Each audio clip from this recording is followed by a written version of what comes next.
Oh my God. Why that little boy jumping like he got a jet booster on his back? Lord knows I ain't know that man was going to windmill on him. I thought he was going just for a little one-hand flush. That little boy would have windmilled on me like that. As soon as he would have hit the ground, I would have hit him with a two-piece. Boop, boop. Cameraman coming, he ran into my face. Look at him. Boop, boop. The little boy glide into the rim like that. I'm trying to figure out how you hang on the rim. How you going full speed in the air and hang on the rim and don't move no more and come straight down. I would say that little boy crazy, but he ain't crazy. Little boy gotta be suicidal. That's the next level right there, to dunk a ball like that on somebody.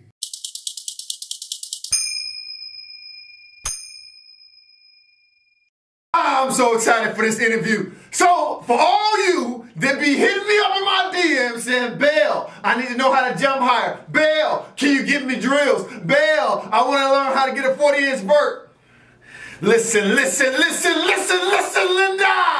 I got you. With this interview today, we got Max Pearce from Pearce College. Listen to me, man. If you haven't seen this Instagram phenomenon going around about Max Pearce, you have been missing out. I want you to watch this interview from start to finish. From start to finish. Why? Because not only do we give you exercises about what you can do to get a 40-inch vertical, you know we had to throw in the academic portion, right? So how can we be successful in the classroom? But beyond that, socially, peer pressure, going to parties, things like that. All that's in this interview from start to finish. Watch this entire thing. If you can't watch it, listen, put it in your pocket, listen to it while you're on the treadmill or running or walking your dog or walking to class. Max Pearce, take it away. Before I leave, I want to say thanks to Max, man. Hey, we shot that thing in 2 cuts. Appreciate your patience, man. I really appreciate you, man. Good luck this season to the good folks at Pearce College. Woo! I'm so happy about this interview. Listen to it, if nothing else. There's a lot of value in this. So whether it's on the court or off, in the classroom or out, this video is going to help you graduate top of your class. Hoop Lottie.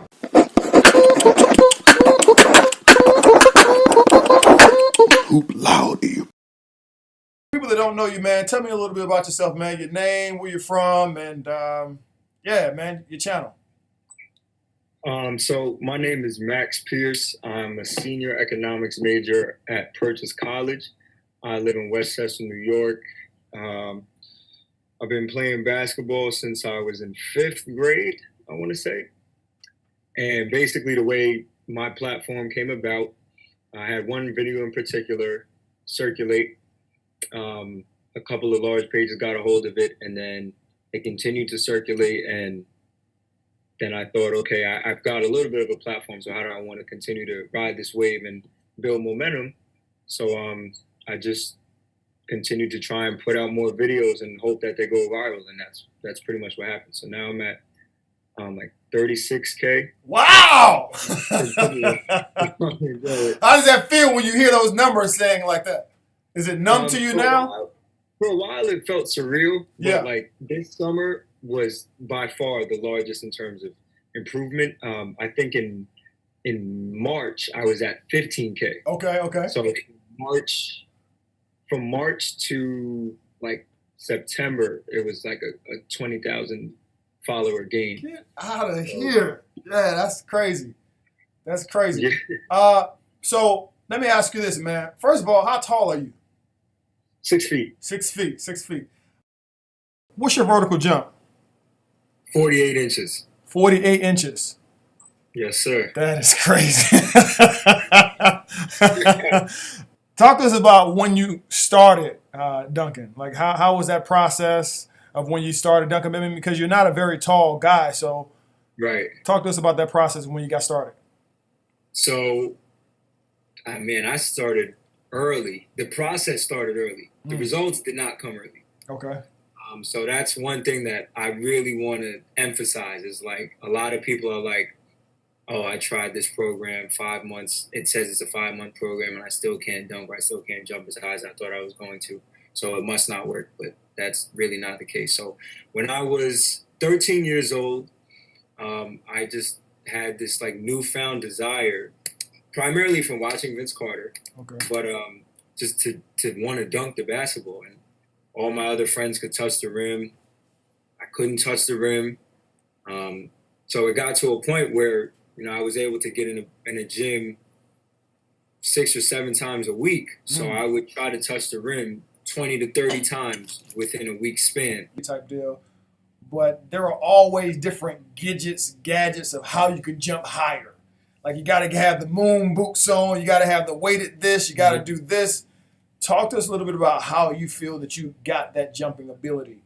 Was it from getting all those gadgets? Did you get the jump soles? Did you get all that stuff? What worked for you? Honestly, this is going to sound like really cliche, but I would say 60 to 70% of my improvement has just been from the repetition of it. Like from 12, 13, I was really trying. I really believed that I was going to be able to dunk one day, even though I wasn't close at that time, every single week. And then as time grew and I grew, I got a little taller, and it became a little easier. But just perfecting the technique of my jump is definitely what helped. Because like getting reps in anything is what helps you to perfect it. Sure. Outside of that, I would say I was in about 11th grade, and then my sister had a physical trainer for track. Okay. So I got in contact with him, and he put me on with a couple of workouts that really took it to the next level. So I did a lot of dumbbell lunges. Okay. Front squat, and then a regular squat, but with a bench behind you. And you put one leg behind you on the bench, and then you just go on one leg. Gotcha. And you go slow and explode up. Foam rolling was a huge discovery for me. Okay. It prevents injury and breaks keeps up you like lifting. lactic acid in your quads and hams. Yeah. Okay. And then stretching, which is something that I'm still kind of trying to get myself in the habit of doing, because I'm really not flexible at all.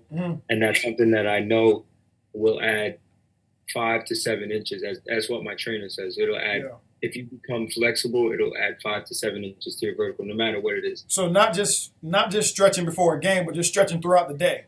Right. Just try to stretch at once a day. Yeah. And then the other thing that I did, which, plyometrics, depending on what kind of plyometrics you do, can really help. But I was doing a lot of 2-foot plyometrics for over a year. And that in that same year is when I started to see improvement, which is ironic because I'm not a 2-foot jumper at all. I'm a 1-foot jumper. So I don't really understand the correlation in that, but definitely helped. And then riding the bike, that's the last thing. So this kind of sounds crazy, but my neighbor and I, we rode 37 miles in one day. Okay. We went from my house to Manhattan to around Central Park and back, and it took 11 hours. So, but I was sore for an entire week, and then I rested for the following week, and I felt a 4 to 5 inch difference in my vertical instantly the next week. I couldn't believe it. But it's when people want to get better at shooting, they practice shooting. But when people want to get better at dunking, they rarely practice dunking. Like they'll go up there one time after practice and try one time, and that's it. And they wonder why they're not good at dunking.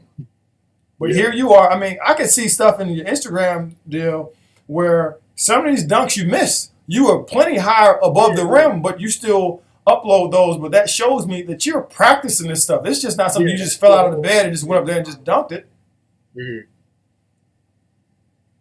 So on a daily basis, when you're in the gym, you make sure you carve out time for that. Yeah, I try. I mean, in the beginning, like after a practice, it was almost like, I hate to say the word impossible, but it was like almost impossible for me to even try and get above the rim. But just continuing to do it, my legs eventually built the durability to go through a practice and then kind of recoup to try to dunk a couple of times. Name a time. I mean, because right now everybody knows you can get up. But can you name a time when you caught somebody sleeping and they had no idea that 6 foot Max could get up like that? Yep.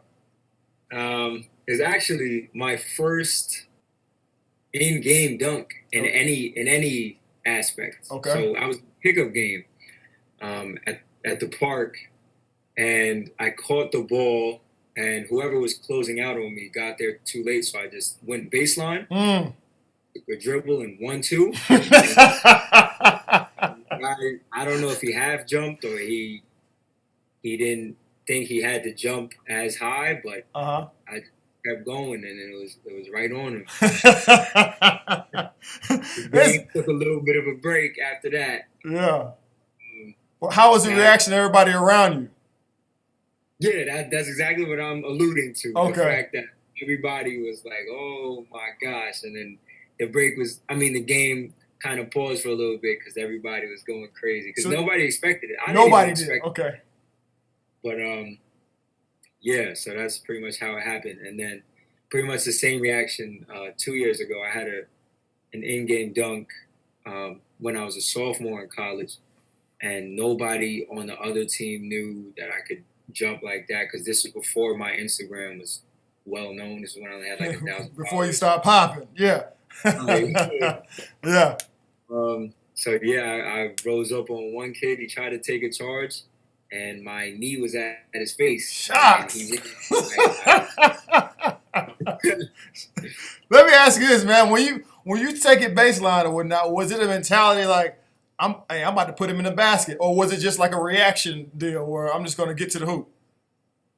It was a mixture. And Okay. so at first, I remember it. So at first, I went baseline. All right. I'm like, oh man, should I dunk this or should I just try to get as high as I can and lay it up? Okay. So I jumped, and then I realized there wasn't as much, I guess you could say, resistance or distraction from him. Like he had his hands up, Okay. but his hands weren't high enough to make me have to maneuver the ball. Okay. So I just said, I'm gonna dunk this. And then I just dunked it. Yeah. Now tell me, Body, everything. everybody's different, you know, as it relates to getting that dunk, man. Some people have the stare down going. Some people just walk down like it's no facial exchange, no facial expression change. How is it for you once you go body to body somebody and finish? So, it's actually two different things. It's kind of weird because a lot of people tell me that, like my eyes like widen or almost like light up when I'm about to dunk, but after I dunk on somebody, I don't show any emotion or facial expression. Well, that's very polite of you. We appreciate that. Yeah, I try not to be one of those people that's like, first of all, I don't want to get a technical foul. That's number one. But number two is just like I don't want to be one of those people that comes off as like arrogant or something. I've already done the deed. Yeah. So I really don't have to make a facial expression to back it up. Gotcha. Now, when I was in high school, man, I could not do high jumping because I was a 2-footed jumper. I was like a power dunker, whereas you seem like you're more graceful. You can get off. That's the toughest people to kind of judge if you can block their shot, if they can get off that one, because you can't really time it. So my question to you, did you have some training with high jumping? Because you seem like you'd be great at it. I didn't, and I'm kind of upset that I didn't take that up, just because I think it could have helped. And even my school now doesn't have it. At the end of last year, I was looking to join some type of high jump program. Okay. My school doesn't have that. So my high school did, okay, but I couldn't jump like this in high school. So it wasn't really until 12th grade when it was too late. So someone has said this to you before as far as your mechanics and how it would be good for high jumping. Absolutely, yeah. What made you continue to want to do this, man? I mean, you're 6 foot. You've been practicing trying to do this since you're 12, 13 years old. What made you want to continue on? I mean, what's that? I'm not good at math, but what's that? 5, 6 more years, and you're 18 years old, to say Yeah, that, okay, now I'm at the point where I can actually finish on top of somebody. I mean, what made you want to continue to do that? What gave you the mindset? For starters, I really can't express how much of an influence Vince Carter was. Yeah. Like every day I was watching just a highlight reel of his dunks.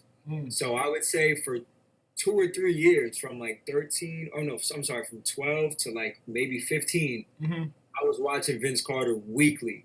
Yeah. So, and then on top of that, the progress that I was seeing in terms of getting closer to the rim, it just made me more and more eager to try and dunk the basketball. So, and that's crazy to me that you would name him out of all people, because he got you beat by what, 6 inches. Yep. But you still felt like this is the guy. I mean, you could have said Nate Robinson. You could have said, shucks, who else is like small like that and was able to get up? Like Spud Webb. Yeah. Yeah. I mean, you went for the top. Break it down when you were smaller, trying to go outside and show your dad you can dunk or you can touch the rim and not being able to do it. Can you tell me that story again from top to bottom? Yeah. So basically, I want to say this started at like 13 years old, but there would be a lot of times where I would be outside by myself, shooting, be like, let me try to touch the rim. And so I would touch the rim, but the rim wasn't really 10 feet tall, and I thought it was. Probably like 9'9" or 9'10". So I would run inside and I'd be like, Dad, come look, I can touch the rim on 10 feet. Yeah. So he'd come outside.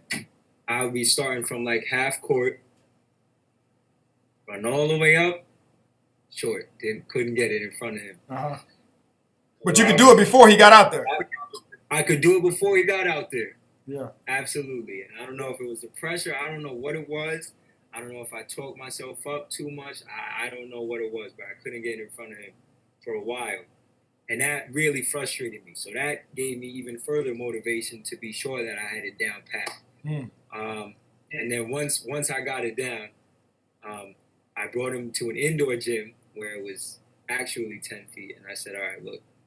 And then eventually I got it. Yeah. Even then, I was starting back from half court. Like, I really needed such a long running start. All right, so as far as windmills, as far as going between your legs, talk me through that process. How did you even know that you can do that? Is that something you have to gain the inches first, or did you practice before you can actually dunk? It's a mixture of a lot of things for me. So for starters, like, I've had a basket in my backyard for over 10 years. So I used to lower it and practice all of these dunks. Like, I would try to be Vince Carter, but on an 8-foot rim. So I would be trying to put it through the legs, do a windmill, reverse, anything on an 8-foot basket. And I guess just the muscle memory of doing that on an 8-foot rim, eventually it helped translate to a 10-foot rim.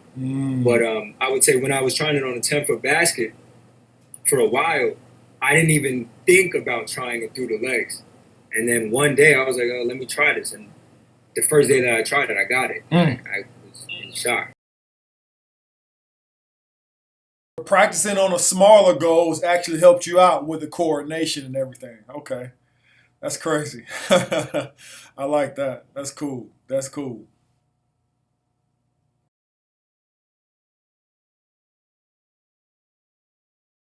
So you're in college right now. What high school did you go to? So I actually went to 2 high schools. Okay. I went to Iona Prep, which is a private Catholic school. New Rochelle or something like that? What's it called? Yeah, in New Rochelle, okay, yeah. Got you.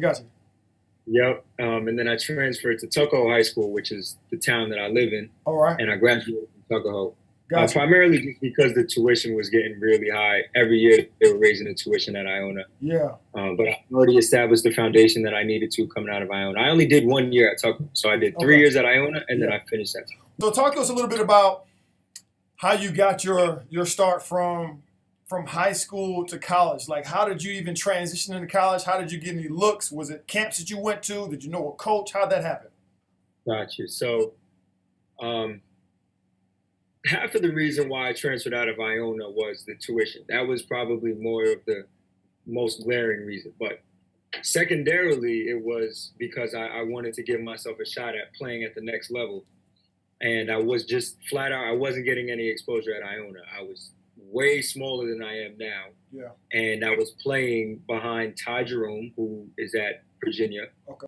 Matt Ryan, who's the #1 shooter in New York. He went on to Notre Dame, and now he's at Vanderbilt. Okay. And Tom Capuano, who's a point guard at Manhattan College. Being like 5'9", 120 pounds, I was not given any opportunity. Were you jumping out the gym back then too? I mean, I could dunk, but it certainly wasn't like this. Like, it was like on a good day I could dunk. Okay. Yep. So I thought about that, and I was like, yeah, I want to go to Tuckahoe, which is in a lot smaller of a class. It would basically be the concept of like being a big fish in a little pond rather than a little fish in a big pond. So I got to Tuckahoe, made my mark, did really well. We went all the way to the conference finals, but we lost, and I fouled out in a debatable fashion. Regardless of that, so that was one way that I got a couple of looks. I didn't have many looks, honestly. Going into my senior year at Tuckahoe, the summer that I left Iona, I went to a hoop showcase, and I got my first letter of interest from Fairleigh Dickinson University, but the Florham campus, which is a Division III campus. Okay. So I took a visit. Before you get into that, man, how was that transition as far as not getting a lot of looks at the college level? Like, how'd you battle through that? What kind of encouragement were you getting from people around you that you could still make it work as far as college basketball is concerned?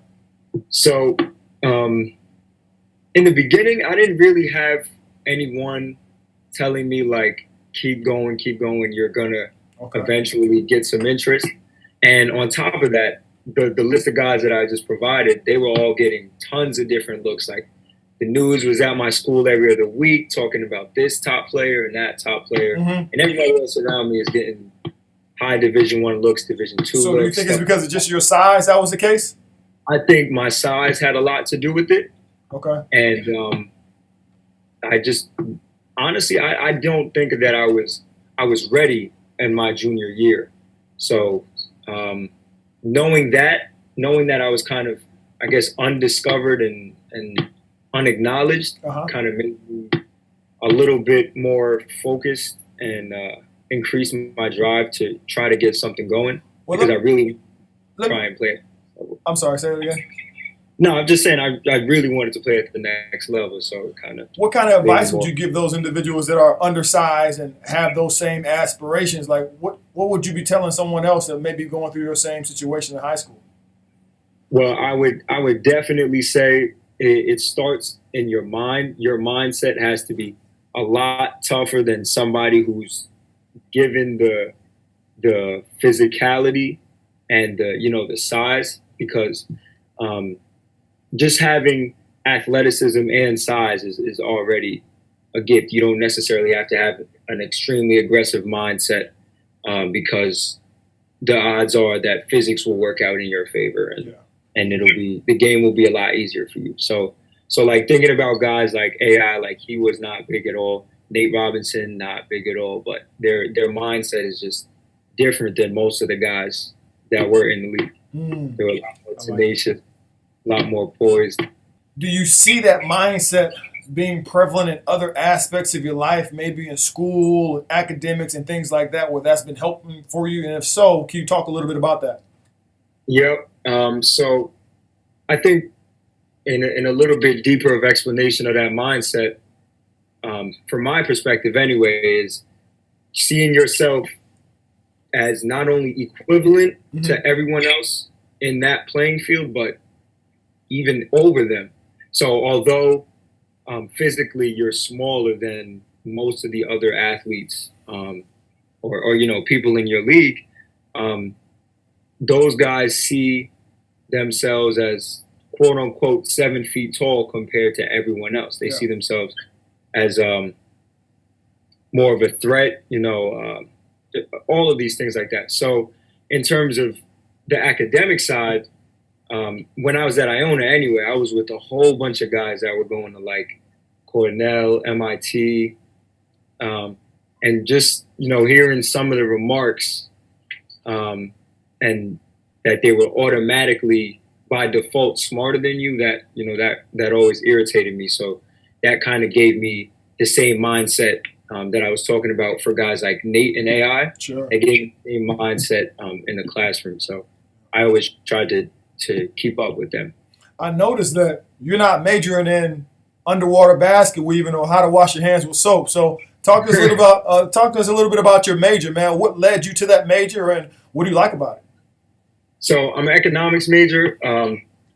Unfortunately, I go to a really art-heavy school, so they don't have a direct finance major. So that's my specific focus is finance. So I'm taking as many finance courses as I can. But economics is the underlying label for my major at my school. But I love it. It's I'm interning right now at Northwestern Mutual, which is a financial planning and life insurance firm. They were the #1 life insurance firm in 2015. But yeah, I like dealing with numbers. I like helping other people, and it's pretty much a combination of all of that. And then on top of that, being a financial advisor, you're kind of your own boss in a way, because you set your own schedule based on how many meetings you book with potential clients. So it's not really like a 9 to 5. It's really whenever you set your meetings. Can you give us any tips about how to manage the demands of college academics and college basketball? Okay, so for starters, it definitely helps if it's kind of a part of your lifestyle. If that time management has been a skill that's been acquired through years and years of playing basketball while in school. So that definitely helps. But in terms of little things that you could focus on, is really like when you get to practice, don't think about anything else outside of practice. That's kind of your time to get away from everything else. But once you're out of practice, you kind of need to make your own schedule and basically write things down, because you have practice every day. It could be at different times. Obviously, your games are not all at the same time. So it just helps if you write everything down and are organized, so that you can look at your list for the day and be like, okay, I have a game tonight, which means I got to do this assignment now, because I'm not going to have time to do it after school, because then we got to rest of my game or something like that. So I would say definitely writing things down. That's the thing that I do most. If you see this board right here, I write everything down. Is that something that you learned, or is that something that you've always been like since you were a child? I have not always been like that. It's definitely something that I've learned from my dad. My dad writes everything down. So I kind of just eventually, I would say I've been writing things down for like 2 years now. So. Okay, so what advice would you give those going to college, or even those that are already in college and balancing basketball or their sport and academics? Don't put too much on your plate, being that there's already a lot on your plate, you know, so don't think that you have all the time in the world to get your schoolwork done and then still be able to hang out and take your sport seriously. That's not really how it works. So pretty much when you're outside of your sport, you got to be sure that you take care of whatever it is that you have to take care of on the academic side. So if you got to go see a teacher, which is often, I see teachers pretty often, that kind of helps. And then the general stigma that teachers have towards athletes at some institutions, they view them as people that don't really care too much for the academic side of things. So if you can show your professor that you're interested and you care about how your grade is going to come out, then more often than not, they're going to give you the benefit of the doubt and help you out in terms of if you don't understand something, if you need some extra work. So now, Max, you talked a little bit about academics as it relates to basketball. Talk to us a little bit about social life.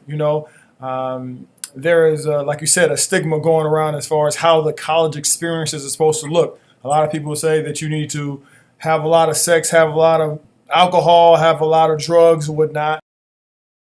But can you give us some insight on how to balance social life and that whole college experience dynamic? Don't go too crazy. You know, it all, to me, it all connects in the sense that, like, if you can be disciplined enough to dedicate a certain amount of hours to hanging out and then a certain amount of time to making sure that you get your work done, your athletic schedule is already cut out for you. So what would you speak about as it relates to the whole college experience? How'd that look like for you? For me, it was definitely not the typical set of assumptions as a college athlete where people assume that, you know, you're out drinking and smoking and having sex. It's definitely not me. I was pretty much just focused on what I had to get done. And then eventually it became a habit and now a rhythm.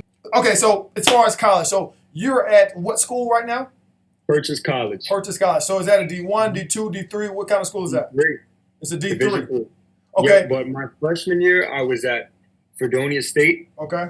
which is right under Lake Erie. It's about 8 hours northwest from here. It's actually in the direction of Chicago if you keep going. If you were to eventually get to Chicago. And what level was that?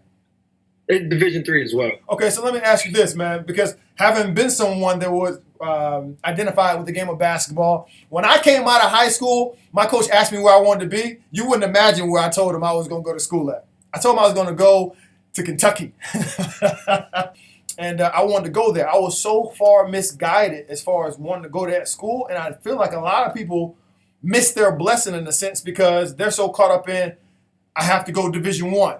And my thing is, there are other opportunities out there, Division 1, Division 2, Division 3, JUCO, prep school, NAIA. So talk to us a little bit about that transition when you said, you know what, I'm going to go to Division 3. I'm going to make the best out of it. It's an opportunity, and I'm going to love it. Gotcha. So in terms of the specifics of NAIA and this Division 3, the age, I guess, limit or range for NAIA was shocking to me. So when I played with the guys at St. Thomas, I was playing against the point guard who was really good, short guy. So he's like, how old are you, bro? And I'm like, 19. He's like, oh, okay, young boy. And I'm looking at him, I'm like, well, I just finished my freshman year and you're about to be a freshman. So I said, how old are you? He said, 27. I said, what? Yeah. Yeah, bro, I'm 27. I was like, oh, man. So then I started to ask everybody else their age, and the average age on that NAIA team was like 23. Yeah.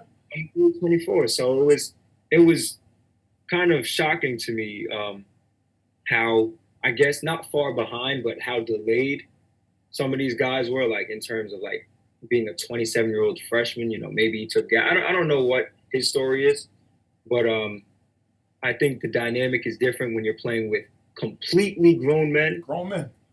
As opposed to the Division 3 school where I'm at, where the oldest kid is 22 at most. So, but also I'm not really familiar with a whole lot of NAIAs, but I know that a lot of Division 3 programs are really good academic schools. Yeah. So I go to State University. Okay.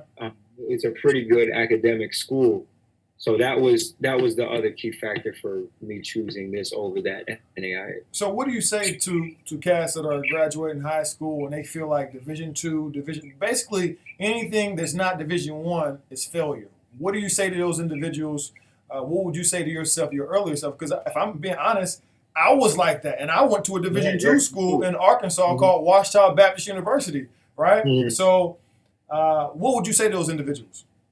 Well, I would say, you know, you're kind of fooling yourself if you're thinking anything but Division 1 is a failure, because just as much or maybe even more of Division 2 and 3 schools are preferred in the job market if you have a degree from those schools than some of these really high Division 1 schools. So, like, for example, in Division 3, if you look at all the mini Ivy League schools like Williams College, Stevenson University, Middlebury, Amherst, just a lot of schools like that, you know, you can still come out of a Division 2 and go play overseas and make great money. But on top of that, you know, you'll have the education and the academic side to back you, so that if your athletic path does fail, you could just easily shift over to whatever it is that you've focused on and gotten your degree in, and continue to make a living for yourself that way, rather than having to struggle because you've been tracing this basketball Division I dream and you don't know anything else. For me, it begs the question: do I want to play? I mean, you have to analyze your ego here. Like, do I want to sit the bench on a Division I school or play on Division II or III school? Like, and I don't think people really can rationalize that. There are guys that play on a practice squad and never get on the floor. Is that cool with you to do that for Duke, or do you want to actually play your 4 years on a college campus, man? Max, man, I really appreciate you taking time out to give us some gems along the way as far as how we can be more impactful on a college campus, whether it be academic, social life, or athletically as well, man. You've talked to us about not only grades, but you also talked to us about the diligence and perseverance that you have to have in order to continue your game athletically, skill-wise, and so on and so forth, man. Is there anything you want to leave us with as we close out this session?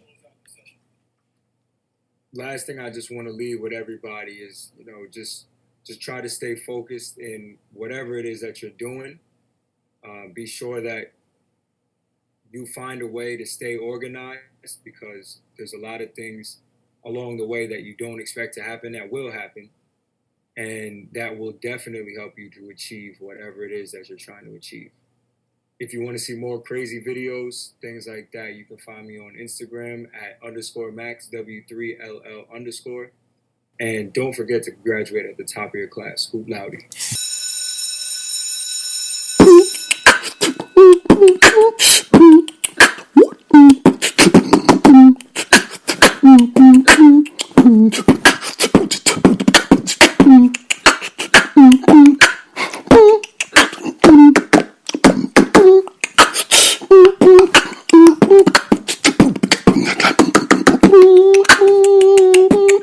Loudy.